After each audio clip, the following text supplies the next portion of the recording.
All right, guys, welcome back to the show. If you are a listener, if this is your first time here, welcome.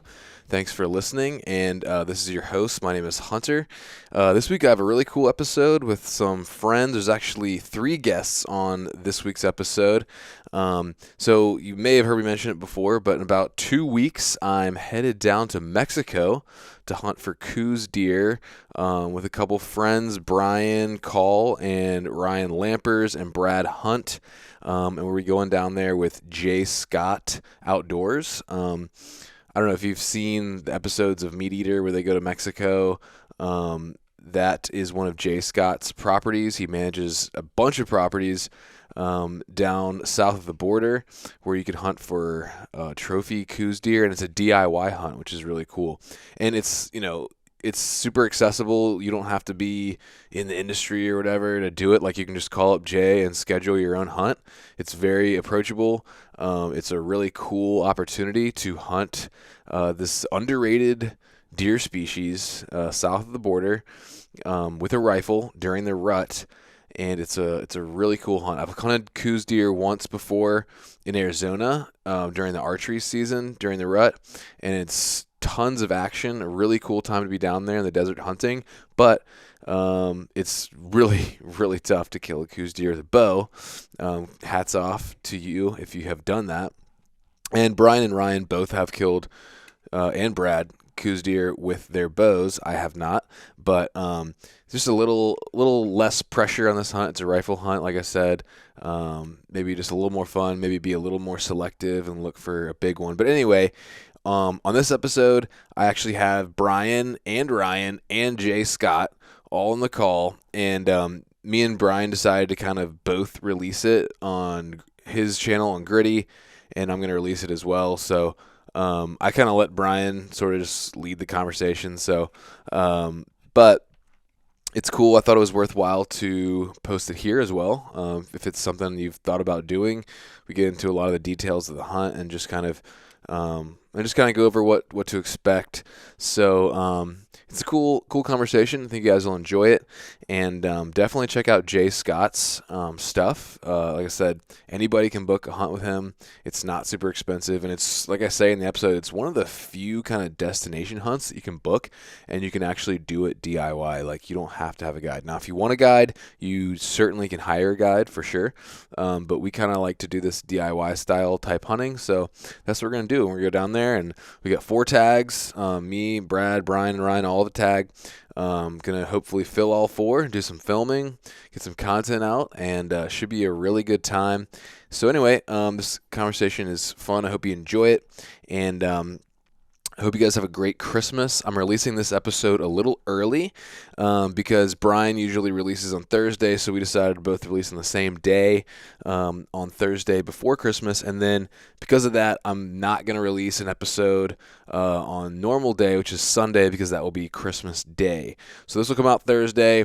Hope you guys have a great Christmas with your friends and family. Enjoy that time. Enjoy that family time. And then I'll be back to regularly scheduled programming on January 1st, and then on January 8th will be my 100th episode. So yeah, I'm looking forward to doing that.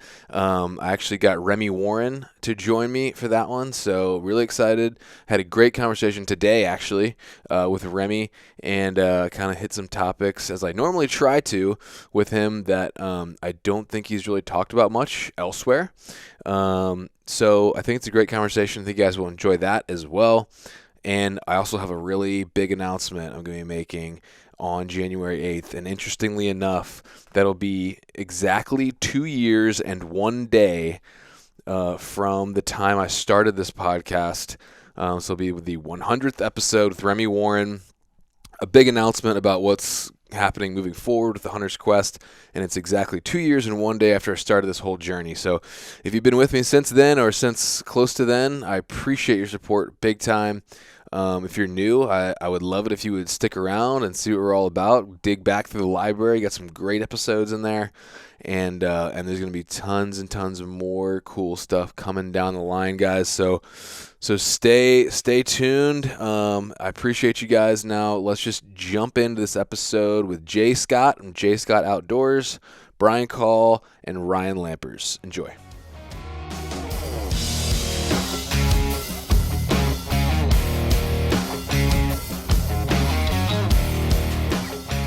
I was just Jay was telling me about his season, his sheep season, and I was telling him about my season. And yeah, you had a crazy season, didn't you, Brian? I haven't really talked to you much since your last hunts. No, it was crazy. It was good. It was tough though. Like we did our standard sort of over the counter, um, late season mule deer.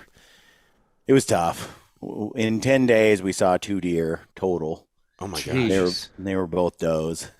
We've been on these migration hunts in the mountains a number of times. Sometimes we get, on some 180 size bucks and bigger.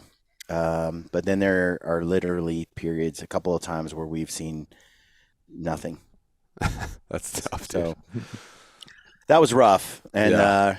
I would say my late season was rough. The moose in Alaska trip couldn't have gone any better. I mean, Oh yeah, those videos are pretty cool, man. That double, what the heck? yeah, that was wild. Yeah. So that's been incredible. But I'm actually looking at a few hunts this year that might be more than over the counter. It's been rough. It's been a rough over the counter year. Yeah. Need a couple easier ones, huh? Yeah, I do.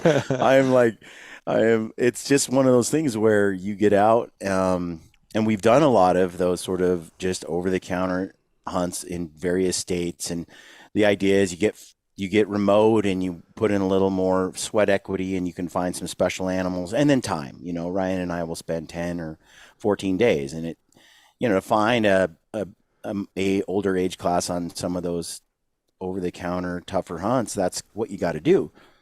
Right. But the last couple of years, especially on the mule deer front, it's just been hard. It's been hard to dig one up. I don't think they're doing great in some areas. That's probably part of it. You had a pretty good hunt with Mark, though, didn't you? Yeah, I mean, it was rough. I mean, It was. we did It was cold. Yeah, Mark got a nice buck, and then Paley shot a big. I mean, that's as big as the bucks get in general over there. Paley's buck, she almost shot it 3 years ago. Okay. And it was the first time I filmed the buck. And then last year, she tried to get on it 2 or 3 times. We filmed it. She didn't get the buck. And then this year, she got the buck. When we found him the first time, he had to be at least 4. And when you go back and you look at the video over each year, and we have his sheds as well, he is not much bigger. He's same. He's like a carbon copy year after year after year. He just has a little more mass, but it's negligible. He did not change, and it's just what he was. Yeah. Kind of discouraging because you'd hope 3 extra years on a deer that old, he'd put on some even more stuff, but he just didn't. He's beautiful, heavy, big. Is that the one big-ish. she passed on that hunt you guys filmed where she got her first one? She never passed. She just couldn't Just didn't get get it. a shot. Yeah. It's the silhouetted one up on the bench. That's just cool. But yeah. And then Ryan shot a buck not too far from that spot years ago, and it's almost a twin. Almost Interesting. twins. Yeah. Yeah. So, I sent you the man, picture of the one I shot, didn't I? Yeah. That big old crusty 2. That's such a cool deer, just the way it's shaped. Yeah, I know. My Uncle Kevin finally fulfilled that dream and shot. Oh, what man. I don't know, but it was big. It has had points everywhere. 225 or 230 or something. Maybe bigger. My 226, 228, something like that. Beautiful buck. Beautiful buck. So I'm just like, man, why can't that happen to me, Jay? I'm asking the same question. Why can't it happen to me? Yeah, I hear you. I was happy to see him get that because he's been, taking a lot of people and been on the, guiding side of it. And it was nice to see him personally get one that was, exceptional. I mean, that's one of the, if not the, it's one of the bigger deer shot in Arizona this year. So, I mean, it's pretty neat to see, number one, that bucks, it's always nice for us hunters to see bucks like that. Oh, they do exist. And then Yes. two, to see a guy like that who's, done so much for a lot of other people, have it all happen for him, because you know how it is. You can be a great hunter, you can be in the best place, and a lot of times that just doesn't happen. So it's nice to see someone that's a good dude just happen to have everything line up perfectly. Yeah. Was that this Yeah. I year? mean, yeah, it was Yeah, this year. this year Nice. on the Kaibab, it was a non-typical kind of freaky looking buck, just a lot of mass, just beautiful, beautiful buck. That's awesome. In the amount of time that, I mean, he's getting old, Jay. He's getting up there in age, and he's my dad's younger brother. And I look at that and I'm like, I'm glad it happened. I think his second biggest buck he shot when he was 17. So there's this one and now this one at Yeah, each end of his. I'm not spectrum. saying it's the end of his life, but I mean, there's a lot of years in between that he spent Sure. trying to get another deer that broke 200 inches. He got one when he was young, and then it's just been a quest to top Yeah. it. And finally, it really did happen. And it just goes to show how rare they are. I think we get spoiled looking at what we see out there right now. There's a lot of big critters we see people take, but that's just not. It's not. We just get a It's not condensed real version life. of it. Yeah. Yeah, because it's on Yeah. I mean, social. people don't judge the amount of struggle that so many people have. They only see the highlights of, Yeah. the successes of that people have. And so you get this jaded idea that every time you go out, there should be a 200-inch buck around every corner. And we all know that been doing it long enough that it's just not like that. And even in some of the best units, you can be in the best areas, the best states, and it's still not like that. So, I mean, it's just one of those things that I think social media is so awesome in so many ways. And one of the ways is it does allow us to quickly see some exceptional animals like that, but it also sometimes creates a little false sense of what's real. Yeah, I'll tell you a little secret.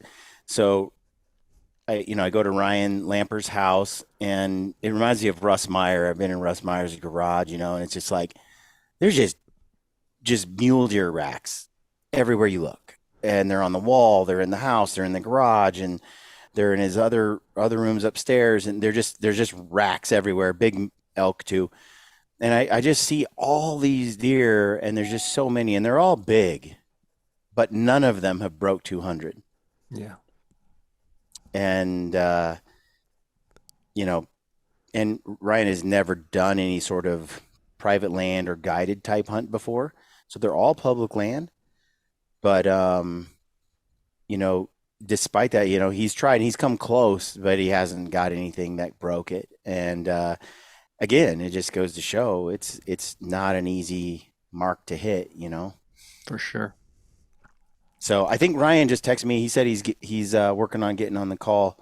Awesome. But let's You guys getting fired up to go down? Oh yeah. oh, absolutely. Yeah, for Good. sure. It's nice to have that that one extra hunt at the end to like look forward to, Because then after that, it's not that much longer till bear season. Yeah, you know Yeah. what's so crazy about us out here is I look at Mexico as the start of the season, which Okay. is so wild because everyone else pretty much says it's the end of the season. Right.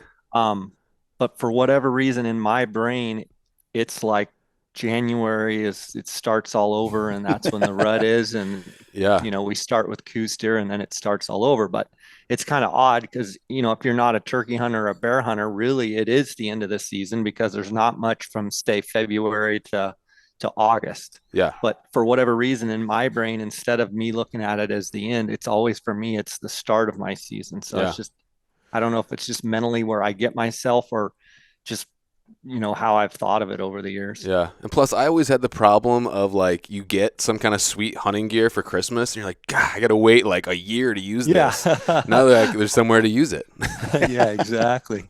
It does make it nice, and I get a lot of people that like coming down because they have been, December and first part of January where they're at. It's usually cold and snowy, and a lot of the Montana guys, the meat eater guys, they just love to get down in that Sonoran sun and Yeah, and um, enjoy some of that good weather. for Absolutely, sure. Jay. There's a few hunts that in my life that it's been interesting over the last years. My favorite hunt of the year by a wide margin is Arizona deer hunt. And it's, And a bunch of it's probably just because of the weather and the wide open spaces. Like you can see from horizon, you can see on all edges and it's nice and warm. Probably I just think makes you feel good. I think that's a big part of it is it just makes you feel good. It's Yeah. like, and but it's also the fact that there are big Coues deer everywhere. They really are. Yeah. They're rutting, they're chasing. You can find them, and we'll see Boone and Crockett size Coues, and not a soul is trying to bow hunt them. We got it all to ourselves. Now, if you want to go and hunt a mule deer in the same spot, orange. good luck. It's just a Yeah. rat race. It's Orange just pumpkin suits everywhere. yeah, it's just wild. So when we go down there in January and we're just running around in Coues country, we get it all to ourselves, and it's pretty special. Yeah, last year was the first time I ever got to do it at all because Brian invited me down with him, and I'd never experienced it before. It was really cool. Yeah. Yeah, You guys are going to love Mexico too. It kind of takes it, in my opinion, it kind of takes that same thing to a whole nother level. I got to say that now I have a secret, like not so secret, I guess, but I have a grand appreciation for Coues deer that I never had before. I still want to get a giant with my bow. Ryan Lampers has done it twice effortlessly, it seems. But speaking of Ryan, Speak of the devil. Hi, Ryan. I hate your guts. What's up, man? How you guys doing? I Good, feel man. a little outnumbered here. The three beards against the clean shaven one. Only one clean shaven here. Good to finally meet you, Jay. I only talked to you on the phone a little bit, so good to finally meet Yeah, up. for sure. You got quite a bit more brown in your beard than your cohort there. You know what? So I've been accused of dyeing this on my face, right? If I could come real close to the screen, you'd see all this white in here. But Okay. Brian rounds it out because of how white he is. I'm like Side by Santa side, Claus, folks. I got some salt in his beard for folks. Yeah, I can't grow a beard, so I'd grow one if I could, but I couldn't if I wanted to. I'm almost 50 and still can't grow one. Yeah. No. Yeah, Ryan has a lot more white in there than it looks. But when I'm sitting next to him and I look like Santa Claus, it looks like it's dyed. Yeah. When you're a ginger, the grays just blend right in. I'm starting to get a couple. It seems like Brian's been hanging around with Ryan for a couple of years, and I can go back pictures, and his beard was more like Ryan's colored, and now it's got a little salt in there. I wonder if that's hanging around with Lampers. We've done a lot of hard adventures over the last handful of years. So, I definitely went white early. It definitely came quick. I mean, I was getting white when I was in my 20s, so it's part of my It is what it family. is, buddy. Yeah, I know. Hey, at least I can grow a beard. That's right. That's right. I'm still trying. So let's talk about Coues a little more because, I'm actually, it's one of my favorite animals at this point. Ryan says they don't count as whitetail because whitetail are completely, what are they, Ryan? Look, these Coues deer, because you know how anti-whitetail I am. Everybody knows that by now. Just love mule deer. You call them ag rats? Whitetail, yeah, ag rats. Yeah, those farm ag rats. So it feels like Coues deer kind of identify as a mule deer because of where they live, right? I would agree. You just find them. It's weird. We get south and then we start seeing mule deer down in the flats and in the bottoms and hanging around fields. Whereas those Coues are like up in the knobs and up in the tops. We're having to go up onto the mountain to find them. So they got my respect down there for sure. Yeah, for me here in Arizona, they're just such a neat animal. And, to be honest, we have phenomenal Coues deer hunting in southern Arizona and central Arizona for Coues. And 25, 30 years ago, they just kind of stole my heart as soon as I saw them. And, they have that wariness about them, like a big mule deer buck. They've got that sense that, you see a big buck, and I've seen them, just hunker down like that and literally just try and, blend into the brush where they're at, or literally lay down and let people walk by and then get back up and start feeding. And so from that kind of elusive, like kind of sneaky, like we know those big mule deer bucks are, I think the whitetails, the Coues specifically, have that in them. The other thing is, your whitetails back in the Midwest and back east, they get so much pressure because of the amount of people intrusion that, with all of, tight quarters and such. I think those big deer just get completely nocturnal. And a big Coues buck will also, but they just have a wariness about them. And a big mule deer buck will go running over a ridge and then usually turn at the last second and look back and then keep going. Whereas a Coues deer buck, like when you blow them out, I mean, they just seem like they run forever and hardly ever turn around. But yeah, they've kind of wormed their way into my heart a long time ago, and it's nice to see you guys have success with them before. I'm anxious for you guys to get down to Mexico and kind of experience. This will be my 27th season going down to Mexico, and it's always great to see guys like yourself that hunt all over the world and get to go and appreciate what I love and have found to love so much, over the last half of my life. So pretty neat. Yeah, I think, Arizona changed their regulations a little bit, and Mm-hmm. traditionally that tag has been easier to get, like over the counter. And what we've noticed is with Coues deer, there's a lot of them, and there's a lot of high quality older age class type deer. And when you open it to bow hunting, I think it's one of the best challenges out there. You can go on 2 stocks, 3 stocks a day, even as well, on an over the counter type experience. It's a pretty special hunt, I think. And it's in mountainous country, not necessarily does it have to be in some kind of flat desert type. It doesn't even look like desert necessarily with the mountains. And to me, I think hunters are missing out that kind of discount it as a species they're not really interested in. And I just think it's getting harder and harder to get some tags, but this is a tag that I think is undervalued. And we talk about this with bear hunting as well. We feel the same way about bear. And if we can shine a light on it and give hunters another time of year, maybe you can't get out in the fall. Maybe January is perfect for your job and what you do for a living, or maybe the circumstances are different. This is such a great, rewarding hunt to go on in Arizona, and now to shift into Mexico. There's another door that's available. I talked to Ryan a little bit before this call, and I was saying, like, one of the reasons Mexico has been something I haven't sprung for is because it's in Mexico. Like, Sure.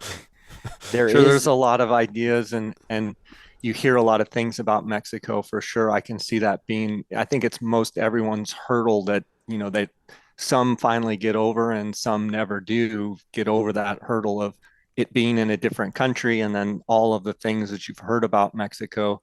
So it's, yeah, completely understandable. It's something I hear about every day when I'm talking to hunters. And so I think, things like this is great. You guys going down is great to just show what a great country it is, how unbelievable the terrain is, and, the people, and the food and the music and just everything about it. I mean, what you see sometimes on Netflix is not a true representation of what I've seen for the last 26 years in Mexico, for sure.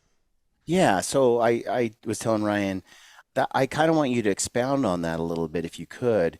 Tell us about what it's like, and kind of allay some of those fears or trepidation that some people have regarding Mexico, because in all the years that you have done this, you've set up hunters year over year over year. What has been your experience with this type of hunt? Yeah, so the beautiful thing about this hunt is that all of the ranches are all private property. They're all ranches where there's cattle on the ranches. So they're all active cattle ranches. It's literally like going back in time 100 years. And granted, some of my ranches have big, beautiful hacienda style houses and every convenience that we have here in the US. And then you go to some of them and they're, basically a concrete shell, and maybe you have to bring your own cots. And, most all of them have showers of some sort, but some have the little spigot where the water just drips out, and some have, a regular shower. But Mexico is one of these deals that the terrain is just unbelievable in the Coues Deer country. You've got, unbelievable yellow grass. You've got your mesquite, your oak, even up into your pines. So from a terrain standpoint, if you appreciate the country that Coues Deer live in, Mexico, in my opinion, has the best habitat, even over Arizona. The habitat's incredible. But for the most part, when you're talking about what I have experienced over the last 26 years, is just great people, great times.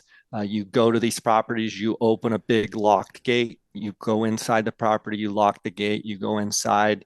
We have been perfectly safe, never had to worry about any issues. There are travel, safety rules that I do try and abide by and have. And I think that's why we've had such good success of not having any issues. And the main thing is just not traveling at night. Travel during the day. It's no different than, say, if I was going to Atlanta or Chicago or downtown Dallas or even Phoenix for that matter. I mean, there are certainly places that you go, and if you go at night, you probably will be fine. But you can probably get in areas that if you go at night, and you get into areas that maybe you shouldn't be. And so I try and tell all the people that go down on these do-it-yourself hunts, and then all of our guided hunts, we travel during the day. We typically get a good start in the morning.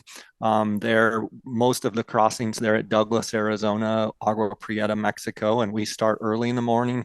We go through the police, we go through the military, we get our guns checked, and then we're just traveling on the highway.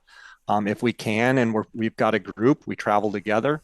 If one person stops, you got to stop along the side of the road and get a drink or go to the restroom or something. We all stop and we just kind of go together, and you just don't run into issues there. For me to say there's not bad guys in Mexico, that would be a lie, because there is. We all know there is. But the reality is they don't want anything to do with us. They are doing whatever they're doing, and they really don't want any interference in what they're doing. So they just mind their business, we mind ours. And fortunately, we've had great hunting, both for Gould's turkey and for Coues for many, many years. Yeah, I was I was a missionary in Japan, LDS missionary in Japan when I was 19, 20, 21. And so I lived there for a couple of years, and it was interesting. I would run into Japanese folks that are like, "Oh, I want to go to America, but it's so dangerous. Everybody has gun. Everybody has gun. It's dangerous." They see on the news, only the bad stuff. Yeah, they see the streets of Chicago, and they see downtown LA, and they see all these kind of, and whenever a Japanese person is killed, it's on their news, not ours, really. And so they had this idea, and I was like, I grew up in Oregon City, Oregon, and I would say, well, yeah, if I went to downtown, the streets of Chicago, that's a lot different. You can't just say the whole United States is Chicago. It's not. Right. I'm like, if you go to Oregon City, you're as safe as it gets, right? Leave your doors open. Yeah, you go to I'm in Logan, Utah. You go to Bozeman. It's like it's a different experience than New York. Sure. And I've often thought, as I've traveled the world and gone to different places, to think of it in that way. Mexico's a big place. My wife and I went to Cancun years ago, and it was like totally fine. And then there were parts of Mexico we kind of drove by in our travel bus, and I'm like, yeah, that's a part you don't want to go to. Right there, you can just look at it and and so I think there's a lot of wisdom in looking at it that way. And you've kind of taken the guesswork out of it for us. Like I literally, try. I mean, it's been a pleasure talking to you and figuring this stuff out. And so I have a lot less trepidation about the trip than I would if we had kind of organized it without you. I don't know if I trust myself to do it just on my own. I know I don't, and yeah, I will affirm what Brian said. Like, you are very thorough, Jay, in everything that you sent Yeah, us, for sure. with coordinating this trip throughout, from the the crossover to the rifle stuff. You could maybe speak to that a little bit for folks that are interested. The process there, that has to be done so far in advance, but you had every step, there waiting for us, and made it very easy for us to just kind of, sounds like, walk right through with the help Yeah, of you guys. I've tried to make it where I really want everyone that goes to get the same experience that I've had for the last 26 years. So I try and look at each group that goes. I try and look at how would I want it if I was going and not knowing the process, and I think that helps when I have my people at the border that are going to help walk through, you know, from getting your truck permits to getting your vehicles inspected to getting the police to come and check your rifles and then, get all of that border stuff, through and then drive over a mile and a half over to the military, get your rifles checked at the military, but where you've got someone that, does all my crossings and has for years, she knows the whole process where she can take you guys and basically help you along in the process and then get you to the military and walk you in, help you there. I think that eliminates a lot of stress that people have of taking guns into a foreign country, and then from there being able to have my escort that takes you from that point from the military, driving with you on the highway, driving you to the ranch, getting you settled in at the house, helping you get acclimated, because the reality is guys like you, I just need to get you to the property and get you to the house, um, you know, safely, successfully, and then turn you guys loose and let you guys go enjoy, the hunting and the terrain and, the sunsets, everything that goes with being in Mexico. So I, I'm glad you guys have felt like I'm thorough because I'm kind of that's just kind of my personality. I really like to cover everything extensively. My wife will shake her head and say, I beat a dead horse about 8 times. But it's just the nature of how I like to do it. And so had some success. The Meat Eater guys have been going for years. I think this is their 8th season or something. And it's just important for me for everyone to get that great Mexico experience because, everything about it is fantastic.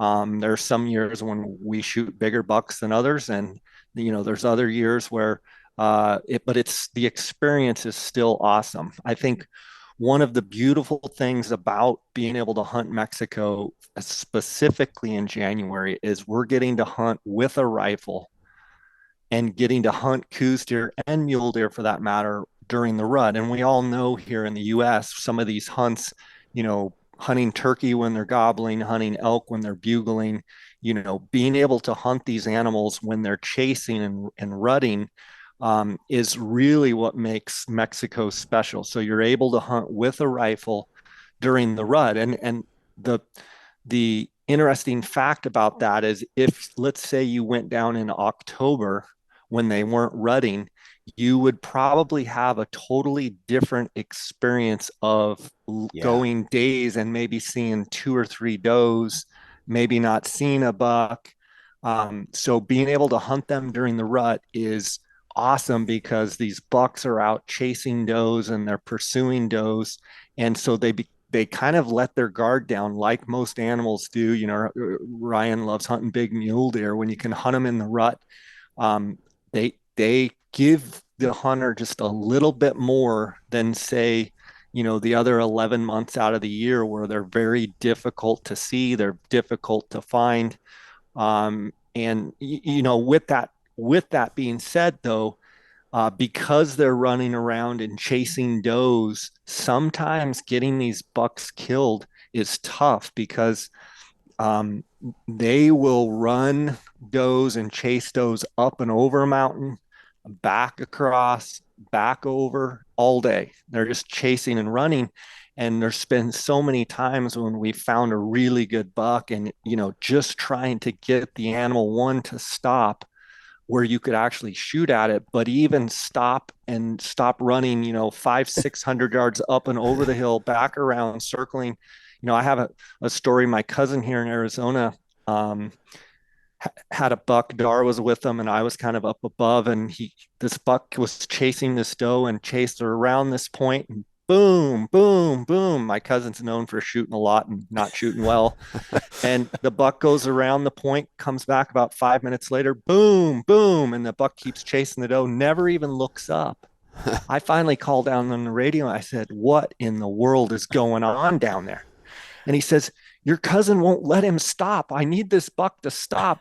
Dar's telling me, he goes, every time he comes by, he goes, and I can tell they're down there arguing with each other. And I can hear my cousin go, "Well, he won't give me a chance. He just keeps running." So finally, on about the third go around this hill, this is an hour later, the buck chases the doe around again, and he finally stands still enough for Jimmy to shoot him. But that's a scenario that you guys probably will run into here on your hunt, because you're going to be hunting, the prime dates, what I would call the prime dates. The moon's going to be, fairly dark, and you're going to get some of that rutting activity.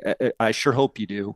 But one of the challenges is you guys got to keep your eyes on those bucks at all times. Let someone always be watching them, because they are so slippery. It's unbelievable.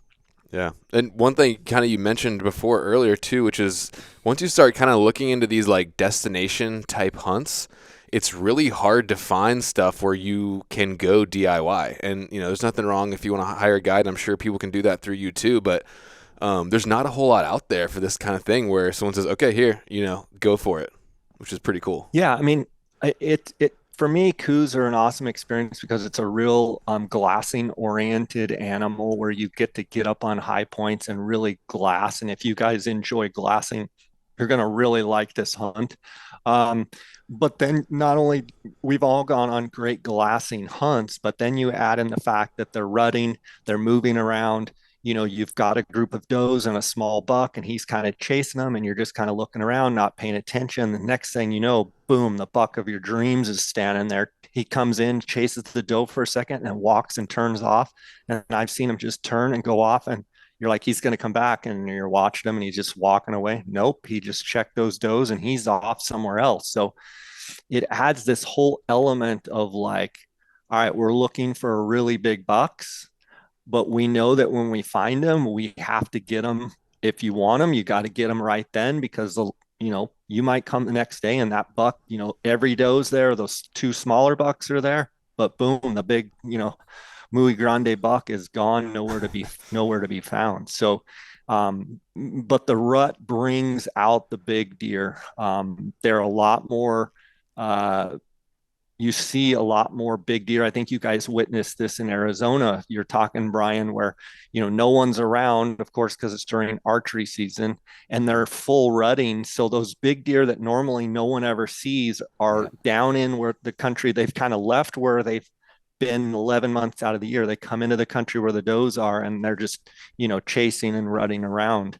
And I just hope you get to see that in Mexico. I've explored seasons to hunt Arizona, the rifle seasons and stuff, and the options, and they have the earlier, and then it gets closer to the rut and all that. And I've already made up my mind. I think getting those giants is next to impossible if it's not during the rut. Well, and some guys can pull it off, but I don't even know if some of these deer will even move. That's the thing. They just don't move. They big Coues deer bucks live in a very small circle, 11 months out of the year. And within that circle, they move within that circle very few times during the day. And if they do, they're up, they're feeding, they move, 10 to 20 yards, they're back down, laying down in the shade. All of a sudden, they start chasing does, and you throw all of that away. I mean, I've seen big, giant bucks bedded out in the open because they're tired and they're literally laying out in the wide open. They would lay, 11 months out of the year. And so, being able to witness these deer rutting around is a special thing. Ryan, go ahead. You fire away. I think you probably have some questions. Yeah. So, one of the things that I found fascinating on these Coues hunts, we've kind of had like these Coues/muley hunts down in Arizona the last few years. I've found that with mule deer and elk and things like that, they like certain types of terrain. You can kind of you can pattern them. You can kind of figure out, okay, I've been seeing these muleys in this type terrain. I can mirror this in this other drainage by looking at this similar type terrain. The fascinating thing about Coues deer that I've found during the rut is it feels like they could be anywhere. I mean, right. We see them in the oak brush on the north slopes. We see them in the wide open yellow grass. We see them in the rolly country and the Ocotillo knobs. Yeah, Ocotillos. They love that stuff. And I haven't really put a finger on exactly where those giants are. It almost just feels like they could be, got to glass it all because it could be any which spot. You do, absolutely. And that's one of the challenges when you're hunting them in January is, so normally I would tell you that they're on north facing, east facing, northeast facing slopes where your predominant afternoon shade is. They're going to spend most all of their time on those slopes. When you throw in the rut, you could have, so your does spend a lot of times on more open slopes, more south facing slopes. So a lot of times when you're hunting during the rut, you kind of have to go, where do the does mainly live? Well, the answer is does can live anywhere. They can live high, they can live low. They like all kinds of different vegetation types, which goes right to your point of, yes, big Coues deer bucks can be found anywhere during the rut because they are off chasing does and they're not as predictable. Like I could go on an October hunt or I could go to Mexico in October and November, even early December when they're not rutting. And we're going to go to the thickest. I'm going to go to a ranch and I'm going to say in the afternoon, 365 days a year, which one of these slopes are shaded the most? So predominant afternoon shade spots, where are they? And that's the first places that I'm going to look for the big Coues bucks that have a very tight range. And they're going to live in those shaded spots and not move.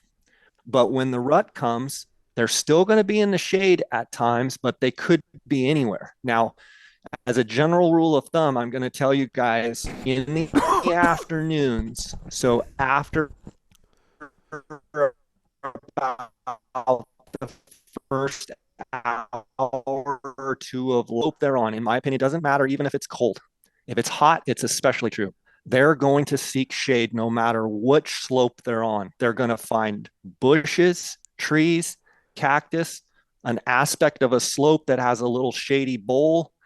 But focus after a couple hours, 10, 11, 12 o'clock, start focusing on where are the shade pockets. Where are the places where the does can lay down, the bucks can lay down and seek some shade? Because these deer, in Sonora, Mexico, we also hunt them in Chihuahua, but they get so much sun throughout the year. They are accustomed to finding shade anywhere.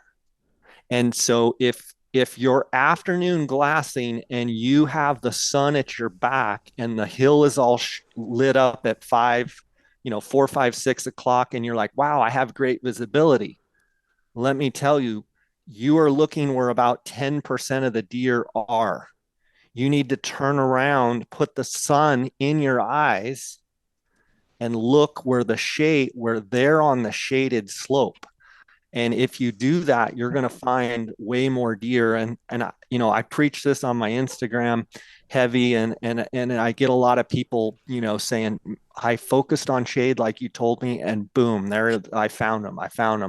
So, if I could give you guys one tip, it's you in the morning glass with the sun at your back where everything's lit up and any deer that's moving is just popping. But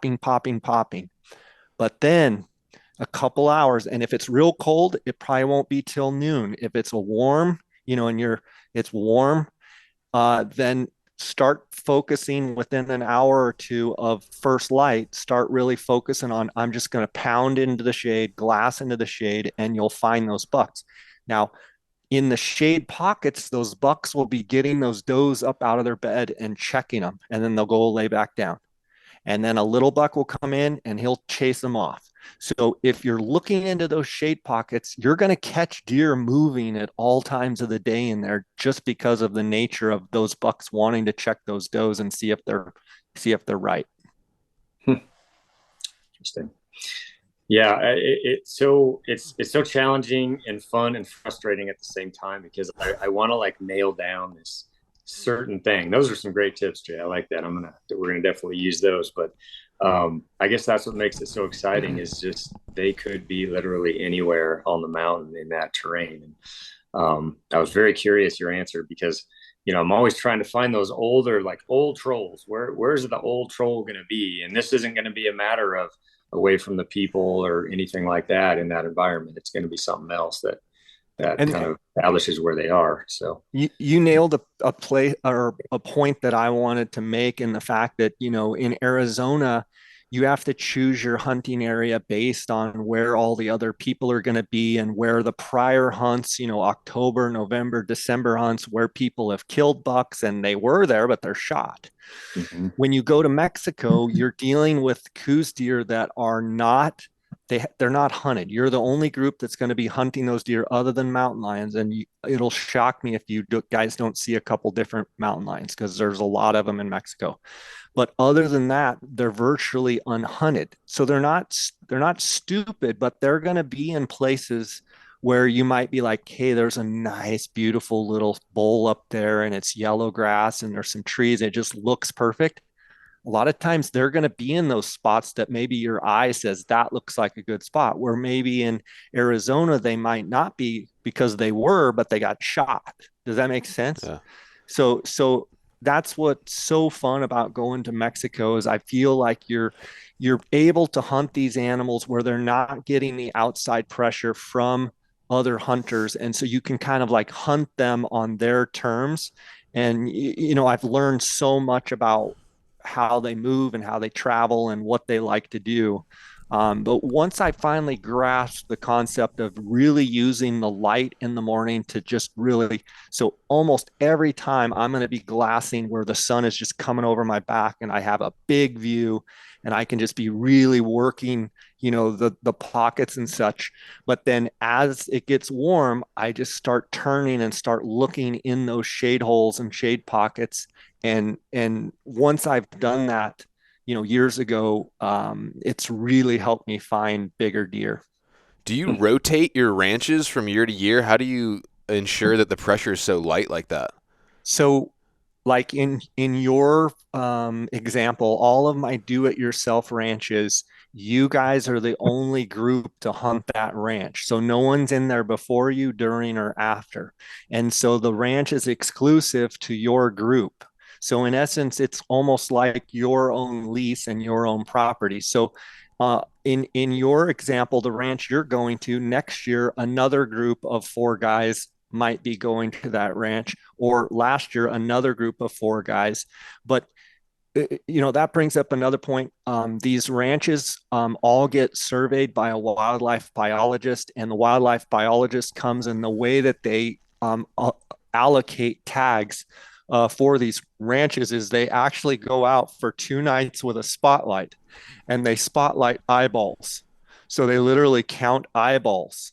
No kidding. Yeah. Huh. And they count deer, and then they come back and they go, well, it's, 10,000 acres and I saw X amount of eyeballs. So we're going to give you 10 tags, or we're going to give you, it's, in my opinion, it's not like super scientific. It's like just kind of, I saw some deer. Yeah. This landowner is a very influential person, so I'm going to give you 24 tags. Yeah. And the one of the hardest parts for me as an outfitter is trying to talk to my owners and explain to them that, in my opinion, the wildlife biologist gives them way more permits for their ranch than should be harvested.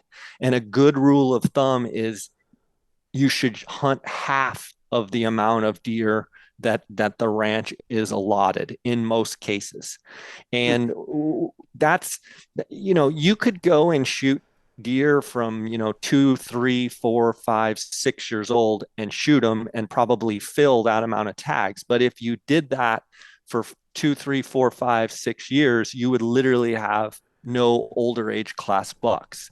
So I'm a Coues deer nut, but I'm a big Coues deer nut, meaning I like big deer.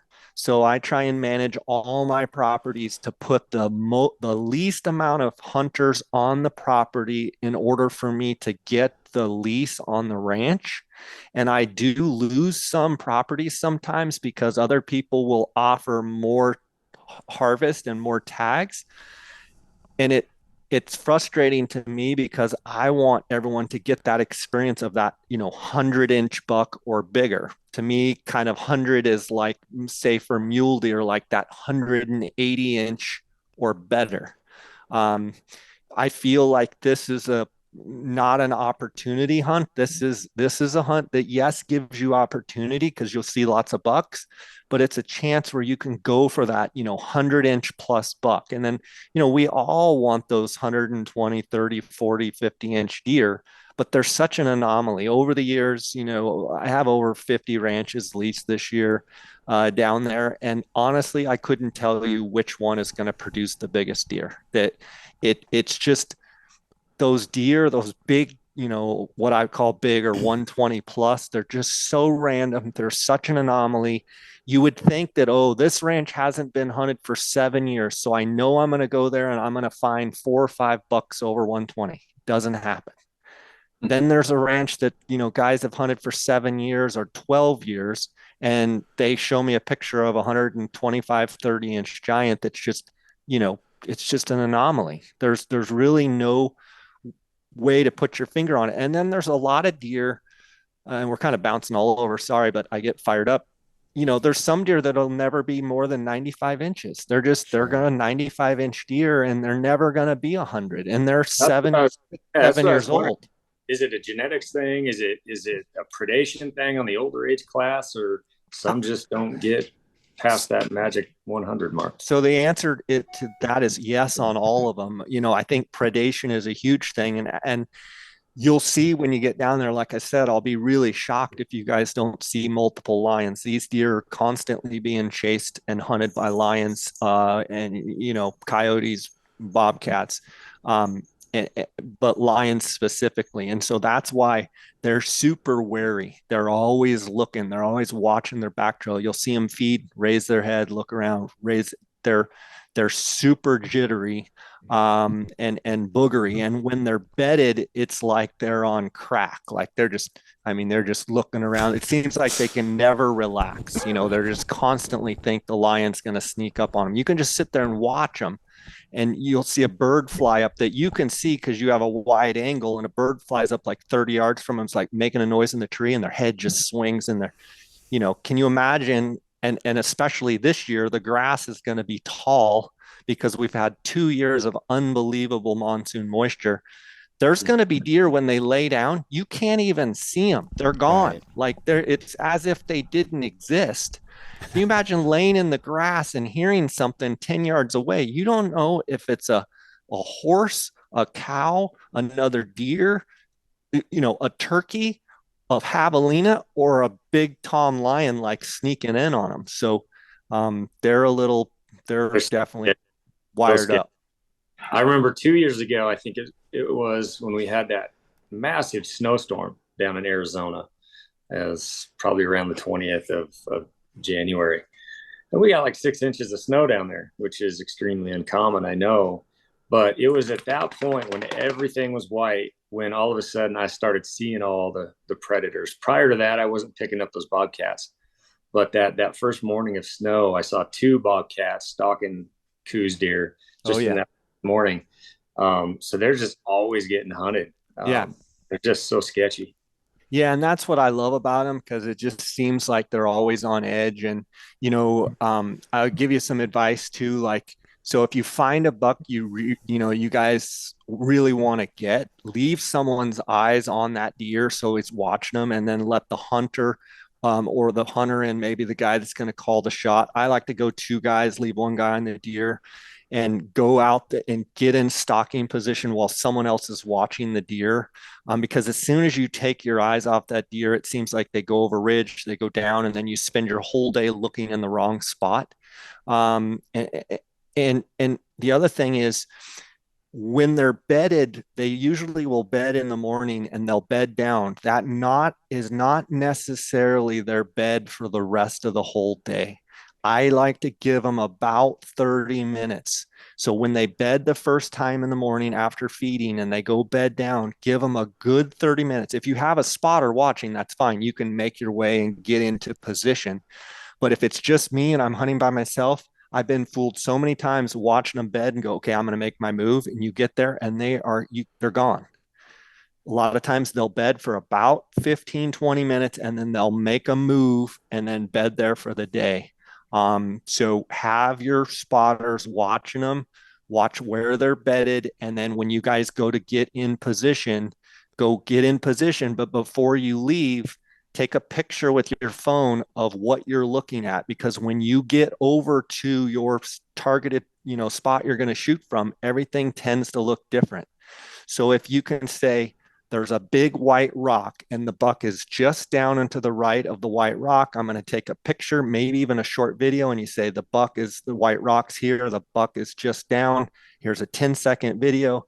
Then you get over into your sniper position, pull up your video and go, okay, there's the white rock. He should be about right here. I don't see the deer, but I know he should be right there. Well, I remember hunting down in Arizona, and I think I was with Ryan, and we see this nice Coues Deer buck come trotting down a trail, and then he pops up on his hind legs, and he eats the flower off of the top of a barrel cactus. And he eats the top of it, and then he plops back down, and he kind of trots off. I think this is my second Coues Deer hunt, Ryan's first. So we're like, so we motor over there to get where he went into that canyon, and we're over there, and I'm looking around. I'm trying to find that barrel cactus. I'm looking around, and I'm like, it can't be that barrel cactus because it's like small. Yeah, and this thing had to get on its hind legs. But then I realized, no, it was that barrel cactus. I had no idea that buck was that little. I just saw a whitetail buck at a distance, basically. But then when I saw the cactus, and we confirmed on our photos and stuff, that is the cactus. Yeah. I'm like, that means when he's on his hind legs. And then when we killed our first Coues deer, we realized, wow, they are small. But I have seen a few Coues deer that, and just probably 3 or 4 in all the years so far, that look like a Saskatchewan whitetail, just huge. Because most of them, even some with big racks and trash, they still have that dainty, lean whitetail look, but I have seen a few that look gigantic. Now they're miniature scale gigantic, but they do fill out, and some of them actually do look like a big northern whitetail pig. So your average Coues deer buck, like the 110-inch type, the one like we're all looking for, 110 or better, they're going to weigh about 110 pounds. That's it. That's all they're going to weigh. I have seen them pushing that 120. I mean, the biggest, oldest, most mature bucks, but most of your bucks are going to weigh right around that 100 pounds. And I mean, for guys like yourself, all these big animals you're hunting, I mean, you guys are going to be like, oh, we'll just put them in our pocket. Like, let's just throw and go. Like, this is nothing. And that's, one thing that is super nice about them is when you do get one and you take care of them. I mean, one guy can break one down and literally pack it out and no problem. Nothing like some of the weight you guys have been carrying on some of this other stuff. But I will say that, a Coues deer buck that's 100 inches or bigger, in my opinion, has a whole different look than the rest of them. Like, no matter what kind of binos you have, if they're mounted on a tripod and you can see a predominant rack, like you don't have to go, is that a buck? And you can see height and width and boxy, and you can see the mass, that's typically going to be 100-inch buck. And if you're kind of squinting, and even at long distances, those big bucks just pop out. And a lot of the guys that hunt Midwest deer, around 160, 70, 80 inch, big Midwest whitetails have been with me, and they're like, that buck's huge. That buck's huge. I'm going, well, he's like 108. He's 107, 180. He is a really nice buck. And they're like, oh no, they're like, he looks bigger than a 170-inch Midwest whitetail, but what they're comparing it to is a 300-pound body, or a 250-pound body, where they've got the giant necks and the big shoulders, and so proportionately, like 100-inch and better, just look really big on a deer's head, in my opinion. That's what I was going to ask. Was I was talking to Ryan ahead of time? The hardest part for me, when I've been looking at Coues deer is,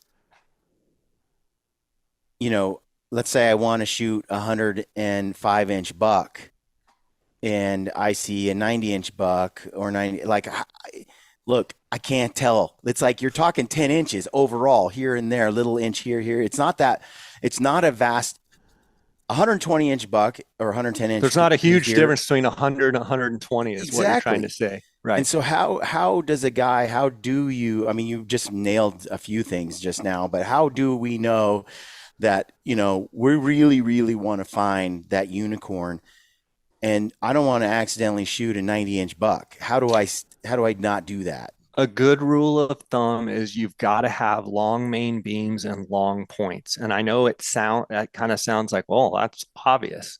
It's not, though.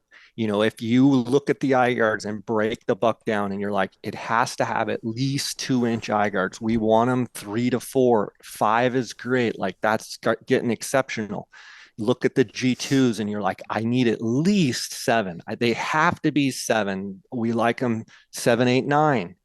And then look at the G3s. They got to be at least 7 inches. Look at those 7-inch. So, a lot of the 80 and 90-inch bucks will have, inch eye guards, and they'll have like 5 or 6-inch long points, and they'll kind of look the same. You need that next level where you've got the big beams, because percentage of score on whitetail is beams and point length. So look for eye guards, look for, 7+ inch G2s, 7-inch plus G3s. The other thing that will mess you up is narrow bucks, because you picture a buck that's narrow, right? Mm-hmm.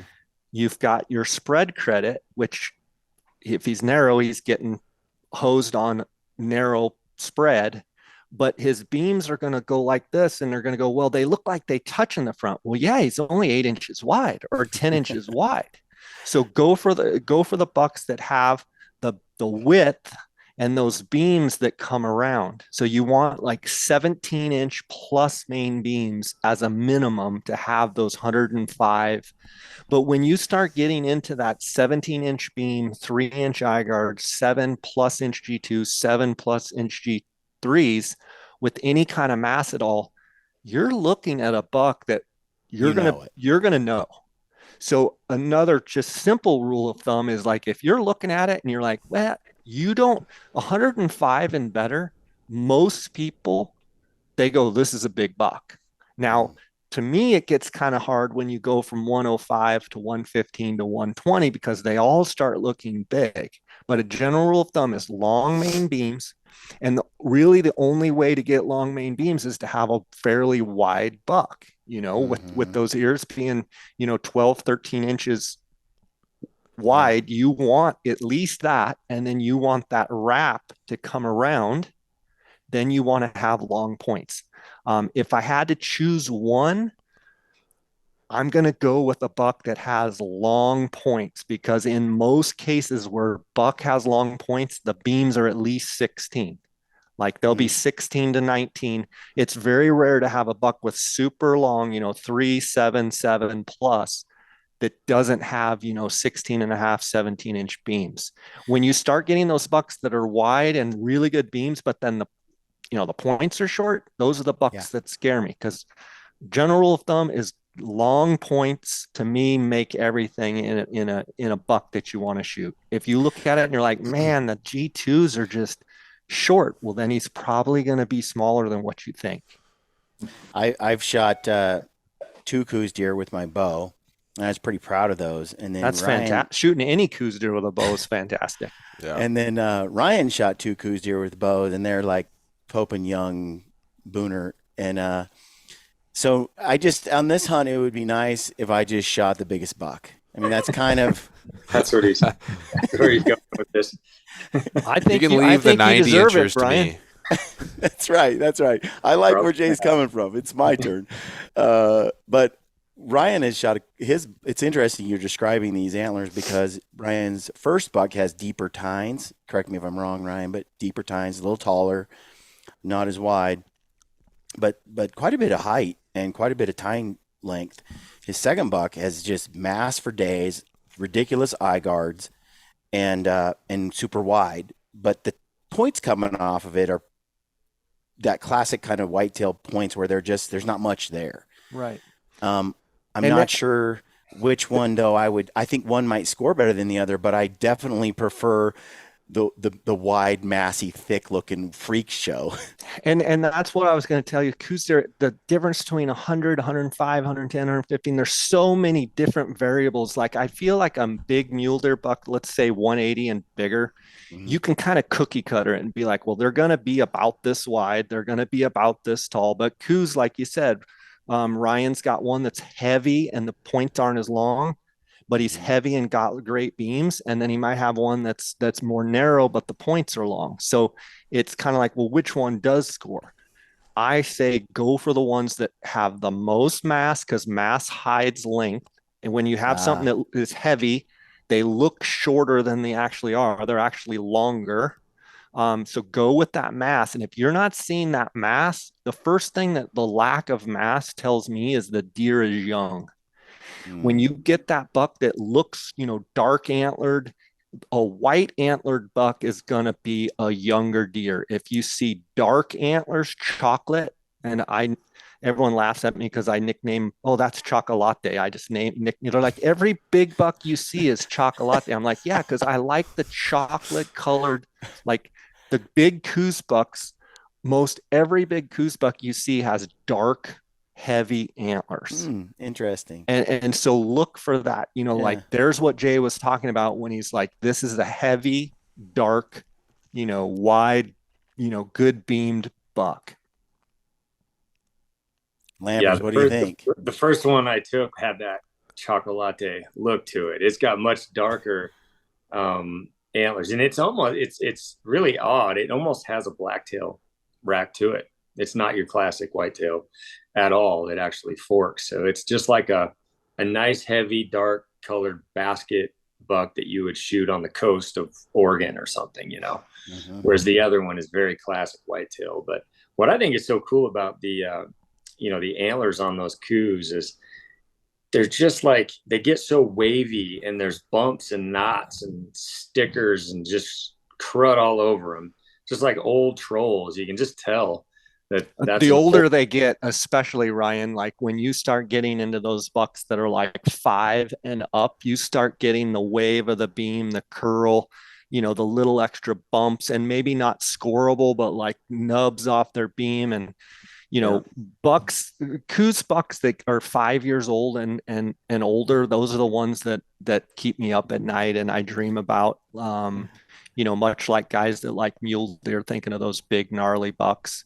But if you go enough, eventually get a chance to see those 120, 130, 140 inch deer. They just look totally different. Like it's totally, your eye just is like, oh my goodness. And someone will be like, well, what does it score? And you're like, get over here. It doesn't matter what it scores. Just they look totally different. Like every 120 inch deer that I've seen is just like, I'm in love at first sight. And they're like, well, Dar will be like, well, is it like that buck that I shot? I'm like, just get over here. And then he gets there and he's like, oh yeah, you're right. It's a giant. I'm like, yeah, thanks. What else can we expect to see down there, Jay? You mentioned some turkeys, and you'll see some Gould's turkeys. Yep, okay. You'll see some javelina. You'll see some Gould's turkeys. You'll see some coatimundis. That's what I was asking for. It's wondering if coatis are down there. Yep, you'll see some coatis. You'll see bobcat. Be very surprised if you don't see a lion. You'll see some golden eagles. Quite a few different hawks, Harris hawks, red-tailed hawks. Those Harris hawks are pretty fun to watch. Yeah. But and you'll see a few coyotes here and there. You'll probably hear some coyotes in the morning. What are the opportunities at Coatis down there? Is it different? I know in Arizona you could take one, but what kind of that's a great answer, or a great question. So you can get tags for mountain lions, but they require a CITES permit. So I typically never get mountain lion tags. I believe the coati falls in a tagged species, if you will, but I've never hunted them. But I believe you do need tags in order to harvest them and bring them back into the U.S. I know you need them to bring in anything you bring in the U.S. to have tags. And then coyotes, believe it or not, you can bring them back into the U.S., but they have to have tags, which I never get. Really, the only thing that I get tags for are Coues deer and javelina. And I give a lot of my hunters a hard time because they're like, we're going to get javelina tags. I'm like, no, you're not. And they're like, oh, yeah, I'm talking about my guided guys. And they're like, oh, we want javelina. I said, okay, but we have specific javelina hunting times. It's from 11 o'clock in the morning to 1 o'clock during the day. Right. And you are limited. If we're on a big deer, you can't hunt pigs anywhere around, because what I tell guys is like, we're here to hunt big deer, guys. Absolutely. We can come back and hunt javelina, but javelina hunting anywhere is so much fun because it's such an opportunistic animal, and it's they're readily available. And most guys, they go down there, it's like, oh yeah, there's javelina. I'm like, we're looking for a giant buck, come on. And they're like, oh, but I want to go chase those pigs. Yeah. I don't feel any attraction to javelina whatsoever, personally. wait have you seen them though, Hunter? I have seen a couple when I was down last year with Brian, but I guess maybe just in comparison, like if it was like, okay, I got some time left over, but like in comparison to like a giant buck, like it's true, care. But I will say this, Hunter, when I shot my first javelina with my bow, and then the aftermath, I got the meat and I mess around with the teeth and the jaws, and I have the head over here. Yeah, it's as big as some of my bear skulls. I'm like, the skull is those things apart. Those skulls are cool. Yeah. Very, very. Yeah, it's way cooler than I gave it credit for. I will say, so you guys will have to tell me how this goes. I'm imagining about day 5 or 6 when you've either shot a couple bucks or maybe you haven't shot anything, and right during the middle of the day, and it's, let's say, a slow morning, and everyone's kind of like, oh, this is no good. They're not rutting, or whatever. And then a group of javelina feeds out on a hill about 300 yards from Hunter. He's going to be like, we got any of those javelina tags? There's javelina, let's go. And that's what so many people get excited when they see them, because they usually come out in those times when you're just getting kicked in the teeth, and then all of a sudden you're like, I'm going to hunt one of those. No, it's a great bow hunt, and it's not that hard to draw, and it's a really fun time to be in Arizona. I can save it for Arizona for sure, but they are cooler. I think they're way cooler than Ryan. You thought the same thing. You're like, I'm not going to chase those javelina. I didn't even bother applying to get that tag. I was all in on deer, so I did. But then last year or 2 years ago, I saw you take that one, and when we got it back to camp, you guys were breaking it down and just seeing what those skulls look like. I mean, they're crazy cool. How the teeth come out. It's just an awesome. So you made me rethink like applying for one here in the next couple of years. And just to be clear, I can get javelina tags, and I do have groups every year that say, get us javelina tags. And I'm hard on javelina because I'm such a deer nut and want to kill big deer. And it's like, we are taking away from precious time that we have to kill big deer and find big deer. But for everyone out there listening, if you say, hey, I want to come hunt Coues deer and I want javelina tags as well, I can get you as many. You can shoot as many as you want. Meaning you can say, hey, I want 3 javelina tags. And the owners have different owners say, hey, javelina is worth X to me. And some owners say, hey, that javelina is worth Y.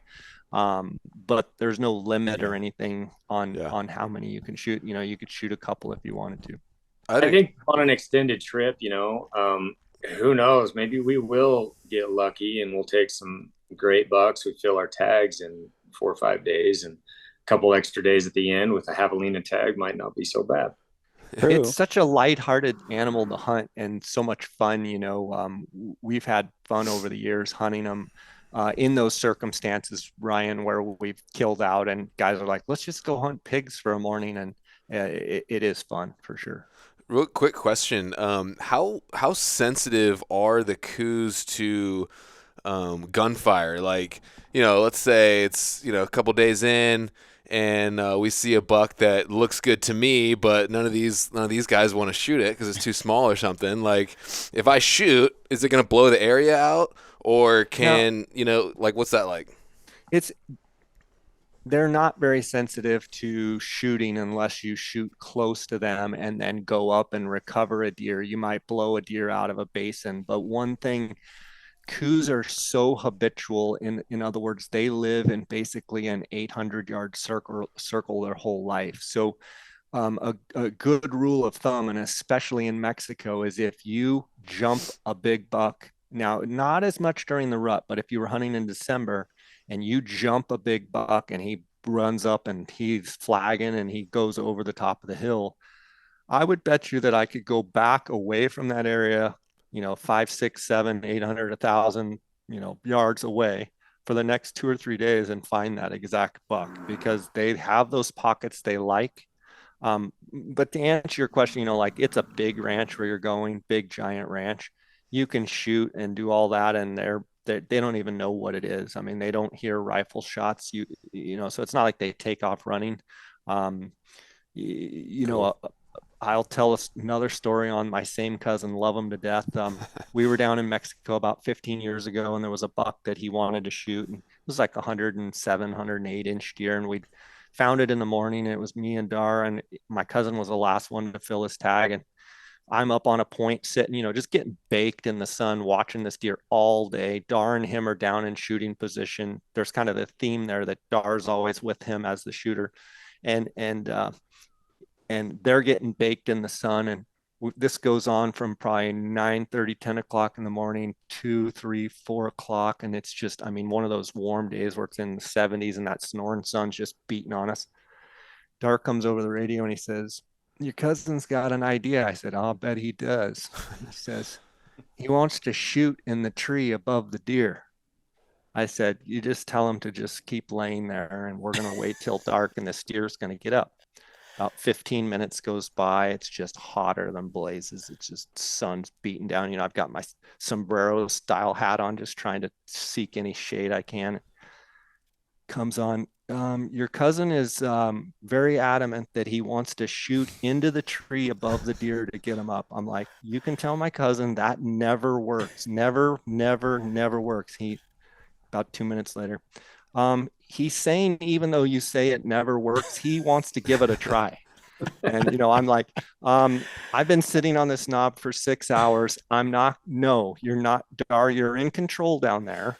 And he says, well, I'm not really in control, but I'll try and do my best. About 5 minutes later on the radio, your cousin says he's going to shoot into the tree. So that's what he's doing. I said, okay.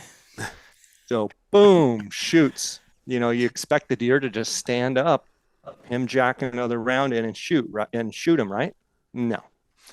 Shoots the tree, and the deer literally squirts out of there like you had shot him in the rear end, squirts out of there, runs up and over the top of the ridge. No joke, gone.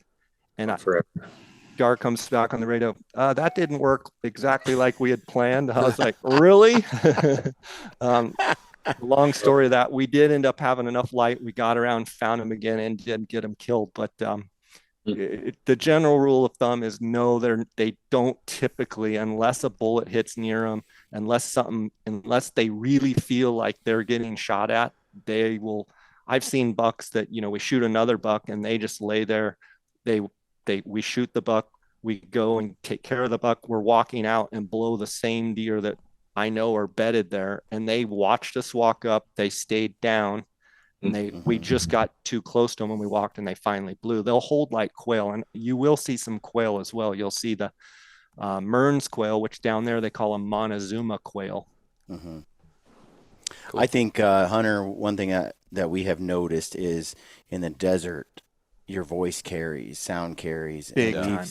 we've seen more often than not what happens is they're not afraid of a bullet, but they hear people talking, 2 mountains over. Yeah. And then they just kind of hide. They just move into some timber or hide Yeah, in some bush. and to further that point, like we're always glassing out on these, rock points and out on these points where we can see down and see across and see. So anything we're doing, my biggest pet peeve is some of these tripods that, the guys, they haven't hunted since last year or something, and they come and they're like,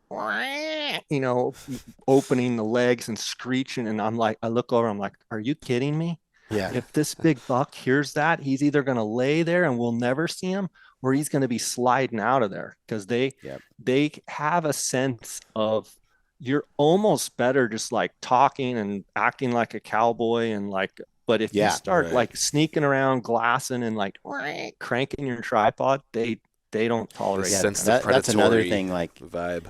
Yeah, Hunter, you and we just drove right by him, in the side by side and talked like, hey, yeah. One of the biggest bucks I saw was like right next to the road, and I was driving by, and I was like trying to jump out and grab my bow, but they're used to the border patrol down there just cruising by, and as long as you seem like border patrol, they're chill. But the second they notice the predatory, you sneak, they know the difference. They know the difference. So you can get away with a little bit. I imagine here though, that ain't going to happen because these deer are not, there's no border patrol in Mexico. The exciting thing for me is for you guys to go down there and get to truly experience, in my opinion, it's like a classic mountain hunt. Beautiful mountains. I've already sent you guys, I think, some photos and videos of the ranch, but you've got every type of terrain there, but you've got a lot of contour, a lot of mountains. One thing that's going to be a little bit different this year is you're going to have a lot more grass because those cattle can't keep up with the amount of rain. Some of my ranches, the low end got 20 inches of monsoon rain all the way up to 33 inches of rain. Our normal is about 15 to 20. 15 to 18 on a lot of ranches. They're getting, some of them 25 to 33 inches is the highest. So we're going to have a lot of yellow grass. So with that being said, is that good for antler growth? It's great for antler growth, but I think when you're low and looking high, the angle at which those Coues deer are standing are difficult to see because the grass is going to be, like right mid shoulder. So make sure get up high and look down and across, because then it creates a bigger angle that you can see their body up and moving around. And then, like I said before, really use that sun in the morning to glass quickly, just scanning pockets. You've read about the grid system and all that. At first light for the first hour, you're just power scanning, just hitting, just moving pockets, just scanning, trying to swipe, and just find stuff. Then as it gets warmer, then you break down and start looking in the shade and really start, penetrating with your eyes. But just go quick that first hour and just be trying to spot deer. Now, when you spot does, if you spot does, look real hard around, because there's likely a buck either bedded right there with them or standing somewhere by. All this talk is getting me so freaking jacked because I'll tell you what, like, this is all the stuff that we do already, when we're in Arizona hunting them with archery. But I feel like, Ryan, the gloves are off, man. Oh, baby. You got the rifle in your hand. Like, it's paybacks. We actually see a monster. It's not like a 4% chance of killing it. It's a lot higher. So this is going to be fun. Yeah, exactly. Sure. What are the success rates that you see down south of the border there, Jay, overall for Coues deer? So I would say all of my do-it-yourself hunters, what they could expect, and guided hunters for that matter, depending on the ranches, I would expect to see somewhere in that 3 to 15 bucks a day range. Some ranches, some conditions, we're all going to be down there about the same time. If for whatever reason we got a hot spell and it's really hot, it's going to make things tough. If it's like it is right now where it's cool and crisp, we're all probably going to have great hunts. So we're trying to position our timing when we all go down during the peak of the rut, but we all want to have, some cold, crisp weather. That would be ideal. What was your question? I've got fired up. Success rates overall. Oh, success.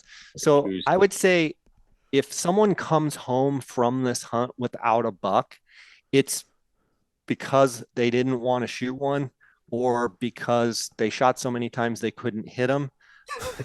But the reality is everyone should get a buck and should get a decent buck. I would say 90 and over. I don't see any reason why anyone wouldn't get a buck that's not, at least 90 and over. But, a good rule of thumb is you're going to see, 3 to 15, say 3 to 12 bucks a day. And you're going to see on most places, you're going to see, 10 to 30 does a day. That's kind of a general rule. Nice.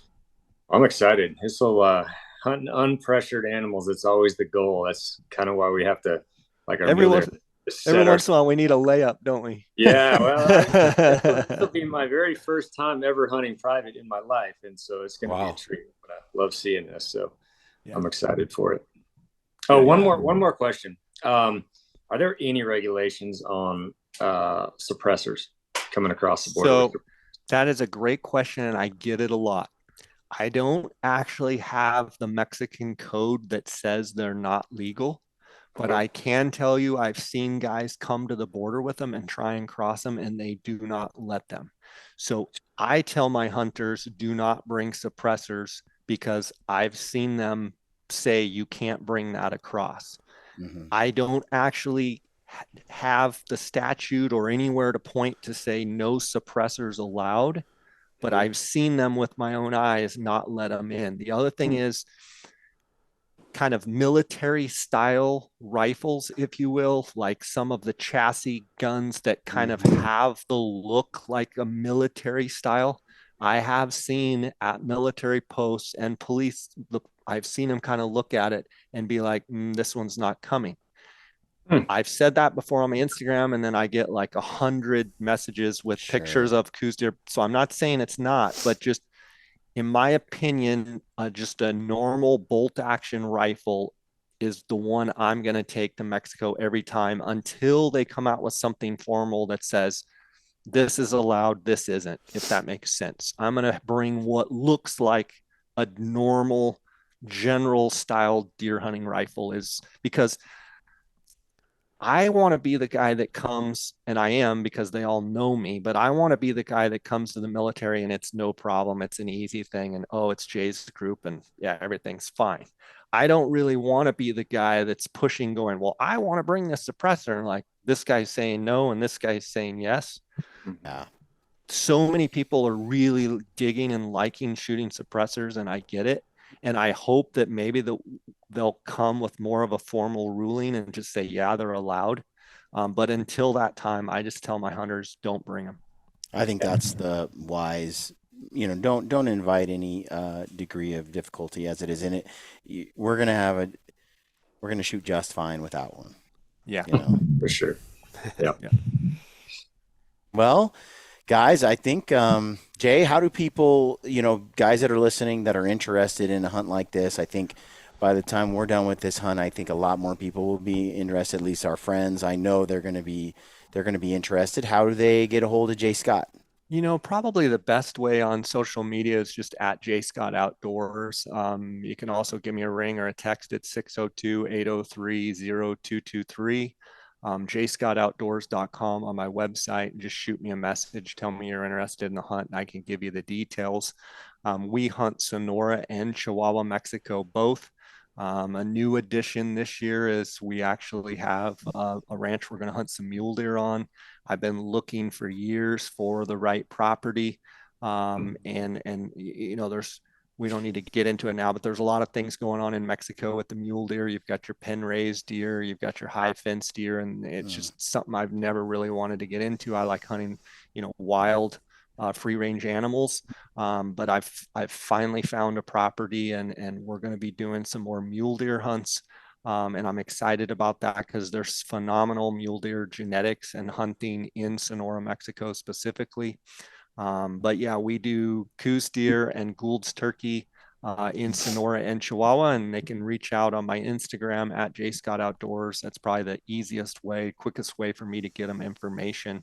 And guys, I just wish you the best of success and just enjoy everything about it. And you know, hopefully I'll be getting some messages from you as the hunt goes on. And one thing I'll tell you, it's like other hunts. I mean, it can get tough. It can get great for a couple days and then slow down and then get great again. And so it's, you know, there's not a 120-inch buck under every tree. You're going to have to grind it out. I really feel like if you can, you know, really spend all day out there glassing and working, you're going to find some really nice bucks. And I know you're going to enjoy yourselves there. So I have no doubt. On.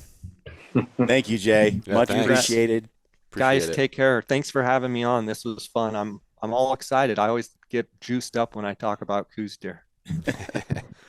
I can tell. Thanks, Jay. All right. Have a great one, Jay. All right. Bye, God guys. bless. Take care.